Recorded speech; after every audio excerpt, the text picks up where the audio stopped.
முன்னாள் மத்திய அமைச்சர் சிதம்பரம் மகன் கார்த்தி காமராஜரை தரக்குறைவாக பேசியதாக காங்கிரஸ் தலைமை அலுவலகமான சத்தியமூர்த்தி பவனை முற்றுகையிட முயன்ற நாடார் அமைப்பினர் கைது செய்யப்பட்டனர். கடந்த நவம்பர் மாதம் சத்தியமூர்த்தி பவனில் நடந்த நிகழ்ச்சி ஒன்றில் முன்னாள் அமைச்சர் சிதம்பரத்தின் மகன் கார்த்தி பேசியபோது காமராஜர் குறித்து தரக்குறைவாக பேசியதாக நாடார் அமைப்பினர் குற்றம் சாட்டியுள்ளனர். கார்த்தியை கட்சியிலிருந்து நீக்க வேண்டும், அவர் மீது நடவடிக்கை எடுக்க வேண்டும் என்று வலியுறுத்தி நாடார் அமைப்பினர் வெள்ளியன்று காங்கிரஸ் கட்சி தலைமையகமான சத்தியமூர்த்தி பவனை முற்றுகையிட முயன்றனர். ஆர்ப்பாட்டக்காரர்களை முன்னேற விடாமல் தடுத்த போலீசார் அனைவரையும் கைது செய்து அங்கிருந்து அப்புறப்படுத்தினர்.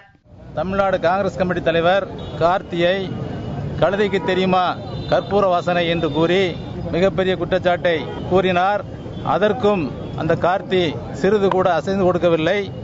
தன்னுடைய பேச்சை நியாயப்படுத்தி பேசும் கார்த்தியை கண்டித்து தமிழ்நாடு காங்கிரஸ் கமிட்டி அவர் மீது ஒழுங்கு நடவடிக்கை எடுத்து கட்சியை விட்டு நீக்கி வைக்க வேண்டும் என்று இன்று சத்தியமூர்த்தி பவன் முன்னாடி இந்த ஆர்ப்பாட்டத்தை நடத்துகின்றோம்.